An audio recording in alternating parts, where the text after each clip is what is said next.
My name is Kaya Mangrum, and I am an assistant professor in English at Westmont College. First, I'd like to thank Reverend Dr. Helen Reed for inviting me to give this Wednesday's word. So what I would like to add to our ongoing series on suffering, is some wisdom that I've culled from the writers that I've studied over the years.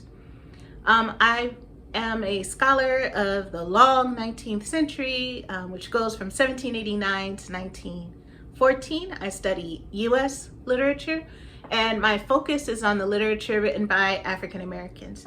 Specifically, I look at a literary genre called the slave narrative. So the slave narrative in the United States is special. It's special in that in other countries involved in the transatlantic slave trade, there are very few written examples of formerly enslaved people sharing their life story, sharing their own point of view about what slavery and freedom were like, and their own stories of suffering under enslavement. But in the U.S., we have several hundred different iterations of the slave narrative, several hundred different writers writing about their lives. And if you're interested in the genre, you can Google UNC Chapel Hill slave narrative to find a treasure trove of them.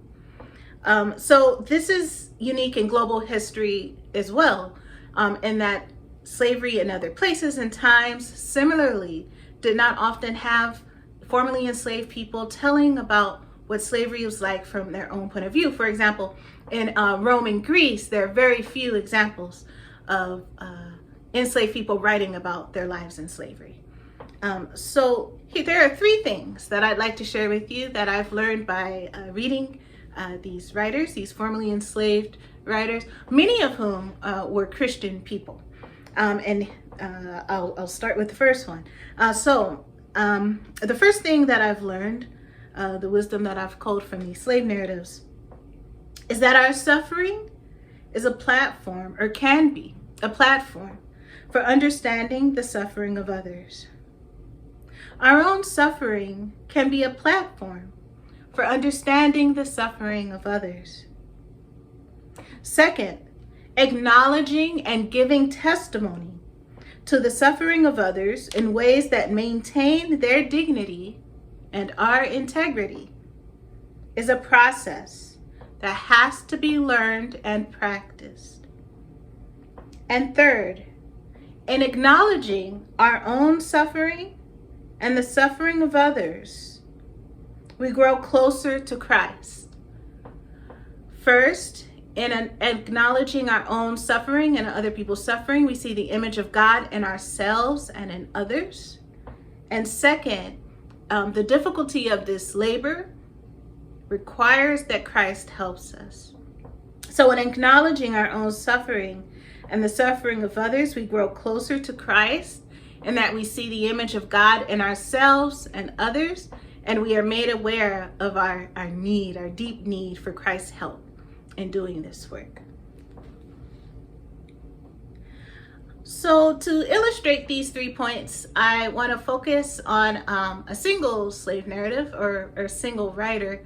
His name's Frederick Douglass. And Frederick Douglass was born in Maryland in the 19th century on a plantation. And Douglass was, as a child, very smart, but he didn't have his mother around to assist him. Neither did he have a father around to assist him. His mother was forced to work in the fields away from her child, and she wasn't able to raise him. And Douglass was under the belief that his father was a white slave master who had forced his mother into sexual contact. So Frederick Douglass was raised by his elderly grandmother, and he describes suffering greatly in terms of hunger and of cold. And he spends his early years playing around and having a good time, but mostly trying to figure out how to get enough food to eat and how to stay warm at night. But this suffering is not the suffering that he points to when he points to kind of world-shifting pain. The first instance of kind of like a paradigm shifting form of suffering that he describes is when he sees his Aunt Hester being beaten by a slave master. She is maybe in her teens, and Frederick Douglass at that time, he was hiding in a closet. He was about 7 or 8 years old. And he describes it as the bloody gates, the hellish bloody gates of slavery that he's entering. So here he teaches us that there's ways in which our own physical suffering might be something that we can overcome, but the suffering of our loved ones is often something that shifts our perspective. And at this time, he realizes his situation as an enslaved person, and kind of goes into a deep hopelessness upon seeing the suffering of his aunt. So very soon after this, Frederick Douglass, he's about 8 at this time, is sent to Baltimore. He's sent to the city to live in the household of his slave master's kin. This was pretty common. Slave masters would sometimes give enslaved people away as gifts or would loan them out to family members.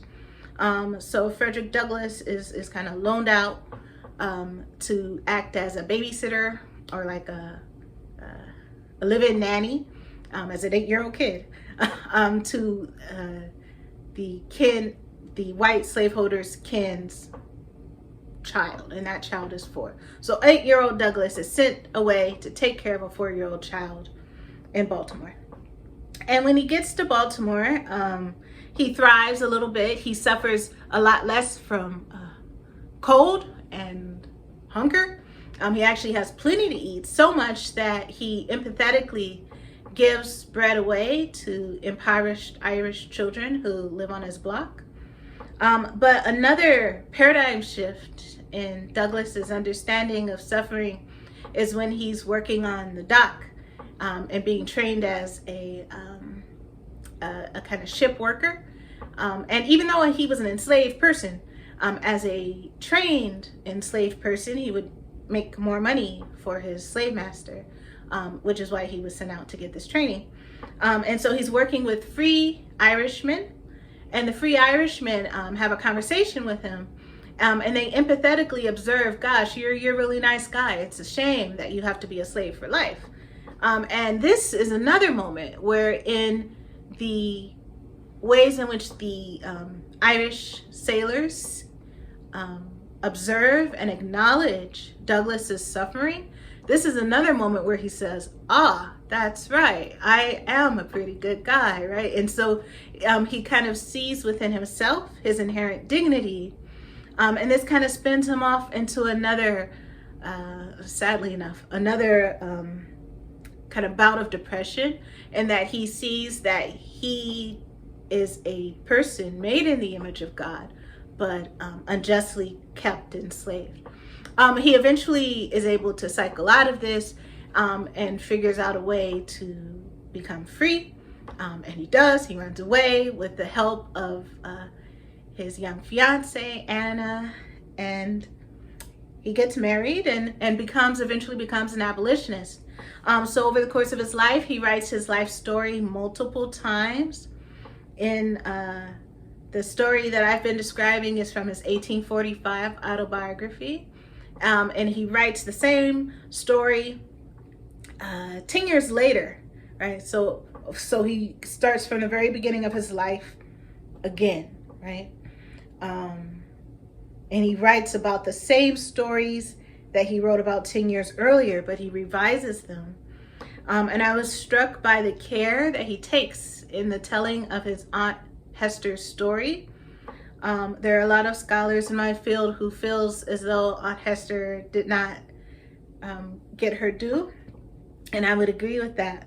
But I think there's ways in which the risk that and the humility that he shows in risking talking about her story shows us the ways in which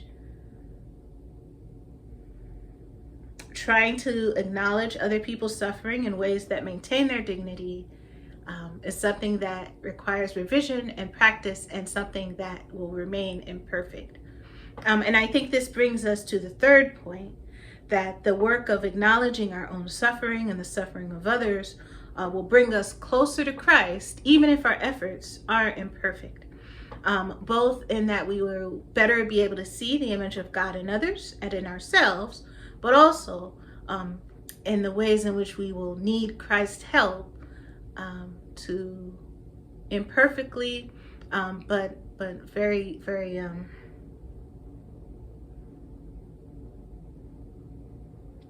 imperfectly, but of necessity, acknowledge and observe and give testimony to our own suffering and other people's suffering.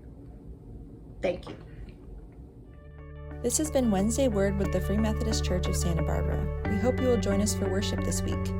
We will be gathering live under the tent at 9:30 a.m. and we'll be live streaming the service online at 9:30 a.m. as well. We hope to see you there.